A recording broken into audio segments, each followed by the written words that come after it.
Tunay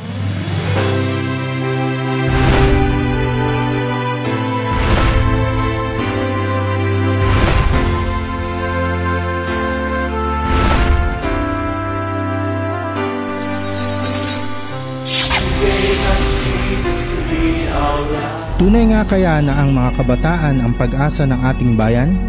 Sila nga ba talaga ang magiging susi na magandang kinabukasan ng ating bansa? Kung nabubuhay kaya ang ating bayani na si Gato C. Rizal at makikita niya ang kalunos-lunos na kalagayan ng mga kabataan sa ating lipunan sa ngayon, ito pa rin kaya ang kanyang magiging paniniwala? Isang mapagpalang araw po sa inyong lahat mga kapatid. Ito na naman po ang inyong lingkod, Sister Des Caredo ng Children of Light Catholic Charismatic Community sa ating programang True Vine. Ngayong araw na ito, ililibot namin kayo sa isa sa aming mga outreaches, ang Children of Light Catholic School na matatagpuan sa Parañaque City. Dito ay malalaman ninyo ang ginagawa naming paghubog sa mga kabataan na nag-aaral dito. Makikilala nyo rin ang mga respetadong guro ng aming paaralan na hindi lamang sa pagtuturo ng akademya ang pinagtutuunan ng pansin, kundi pati na rin ang espiritual na antas ng mga estudyante. Ating makakasama ang isa sa aking mga anak na si Brother Romel Caredo, ang administrator ng Children of Light School. Good morning po at welcome sa Children of Light Catholic School. Bago ko po ipakita ang kabuuan ng aming school at ang mga facilities neto, nais kong magbigay ng maikling background kung kailan at saan nagsimula ang aming school. Ang Children of Light Catholic School ay nagsimulang mag-operate noong year 2001. Ito ay isang mission school na naitayo sa isang bahay lamang na nirerentahan sa Better Living area. Pagkatapos ng ilang taon, ay nagkaroon na po ng sariling lupa kung saan doon na rin itinayo ang tahanan ng Children of Light Catholic School. Ang misyon ng Children of Light Catholic School ay makadevelop ng holistic and dynamic students by providing the most updated mode of instruction to develop them to be socially concerned citizens and teach them Christian values that will make them true children of light.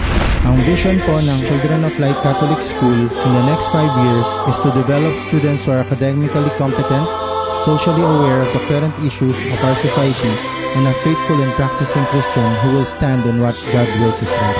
Ito po ay mas mapapaliwanag ng husto ng mga naunang teacher dito sa Children of Light School na si Teacher Evelyn Hosol. Nais ko pong ibahagi sa inyo kung paano nagsimula ang aming munting eskwelahan. Lahat ng mga bagay o pangyayaring nakikita, nagawa, o naitatag ay may kasaysayang pinagmulan at kadalasan dito ay nagmula sa pinakasimpleng paraan bago mapalawig at ganap na makilala. Ako po si Teacher Evelyn, 7 taon po akong nanungkulan bilang guro at kasalukuyan po akong tagapag-ingat papeles ng Children of Light Foundation Incorporated. At isasalaysay ko po sa inyo kung kailan, paano at ano ang layunin ng aming paaralan. Nagsimula ang eskwelang ito sa taong 2001-2002 sa isang inaupahang bahay. At ang una po namin binuksan ay ang grade 1 at grade 2 level ng elementarya. Datapwat, 2 guro lamang kami noon ang nagtiyaga at nagsikap na magturo hanggat sa patuloy na paglipas ng panahon ay unti-unting dumadami at lumalaki ang populasyon na nasipagtala na makapag-aral dito dahil sa patuloy na pagtitiwala ng aming mga magulang. Kaya naman po ay muling nadagdagan ng 3 baitang ang grade 3, grade 4 at grade 5 at nadagdagan din ng mga guro. Dahil malaki na ang populasyon, nagdagdag din ng isa pang bahay na ginawa naming silid-aralan. Sa taong 2003-2004, naging kompleto na ang level ng elementarya at sa taong ring ito, nagkaroon kami ng kauna-unahang graduate sa elementarya. Pinagmalaki namin nahubog kami ng isang scholar sa Parañaque Science School dahil sa ating magagaling at masisipag na mga guro. Dahil sa walang humpay na kabutihan at biyaya ng Diyos sa organisasyong ito, ay unti-unting nakikita na walang tigil na paglago ng paaralan. aming mga bagay na nabigyang kahulugan at napapayaman. Kaya noong 2004-2005, nabiyayaan kami ng Diyos ng sariling lupain kung saan naitatag ang sarili naming gusaling paaralan na may kumplitong pasilidad para magamit ng aming estudyante. Kaya sa taong 2005-2006 ay muling binuksan ang preschool level at hanggang sa kasalukuyan nadagdagan ng unang antas ng sekundarya. At ngayon, atin namang kilalanin ang aming mga estudyante at tingnan ang pasilidad ng aming munting eskwelahan. Ako po si Christiana Margaret C. Romina, grade 6 pupil. Nag-aaral sa Children of Light Catholic School. At nais ko pong ipakita sa inyo ang aming computer laboratory. Mahirap matutunan ang mga bagay-bagay kung puro teorya lamang.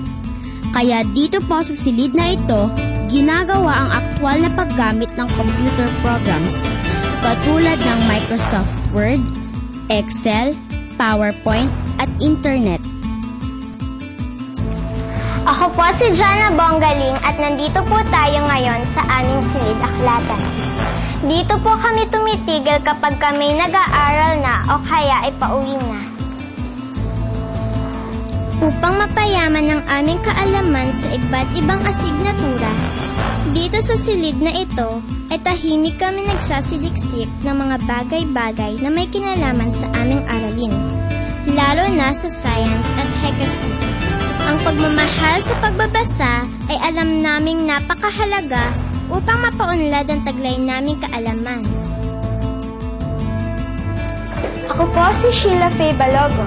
Nandito po tayo sa ating home economics room. Makikita niyo po dito ang iba't ibang kagamitang pantahanan. Sa murang edad, kami po ay matyagang tinuturuan ng kaalamang pantahanan, simpleng pangkabuhayan at pangkalusugan ng aming mga guro. Dito po sa silid na ito, kami ay masayang nagsasanay magluto, maglaba, manahi, maglinis at gumagawa ng iba't ibang makabuluhang proyekto. At ngayon naman, ipapakilala namin sa inyo ang aming teaching force dito sa school. Sila ang tumatayong mga pangalawang magulang ng inyong mga anak na nagtutulong-tulong at nagsisikap na mahubog ng mga mabubuting kabataan. Sa mga kagamitan at facilities naman po ay hindi kami pahuhuli sa ibang school. Kaya naman, sulit na sulit kapag dito ninyo pinag-aral ang inyong mga anak dahil hindi lamang sila mag-excel in terms of academic but also with regard to their spirituality. Para naman po sa spiritual formation ng mga bata, meron po kaming praise and worship every Friday, Life in the Spirit seminar sa students and parents, Nights of the Altar training, monthly mass. Ako po si Teacher Joy, and as a teacher, I really believe that I cannot give what I don't have. Yan po ang unang takot na hinarap ko nang matanggap ako sa paaralang ito. Kasi hindi siya typical na paaralan eh. Nang mabasa ko ang misyon ng paaralang ito, parang nagkaroon ako ng tanong, kaya ko ba? Kasi hindi siya nakafocus sa akademikong aspeto lang ng bata. So more on spiritual at nandun pa rin yung kahalagahan ng Bible na dapat lagi namin gagamitin sa anumang asignatura na ituturo namin. Ako po si Teacher Rosine. Sa loob ng 5 taon ng aking pagtuturo sa Children of Light, masasabi ko po nagampanan ko ang aking tungkulin bilang isang guro. Bilang guro sa Children of Light, tinuturing kong malaking blessing ito sa aking buhay. Nagagampanan ko na ang aking propesyon, napapaunlad ko pa ang aking espiritual na buhay. Isang malaking karangalan at fulfillment na bahagi po ako ng paaralang ito na nakapag-produce ng mga mag-aaral na matatalino, magagalang, at higit sa lahat, sumusunod sa kalooban ng Diyos. Okay, sa mga parents na gustong magtanong tungkol sa aming school, maaari po kayong pumunta sa aming address na 4455 Bernardo Square, Annex 2932, Better Living Subdivision, Parañaque City. O kaya po tumawag sa aming telephone number 821-6292. Maaari din po kayo mag-visit sa aming website sa www.childrenoflightcommunity.com. Hanggang sa muli, sa pangalan ng ating head servant na si Sister Des Caredo, ako po si Brother Romel Caredo na bumabati sa inyo ng isang magandang umaga and God bless us all.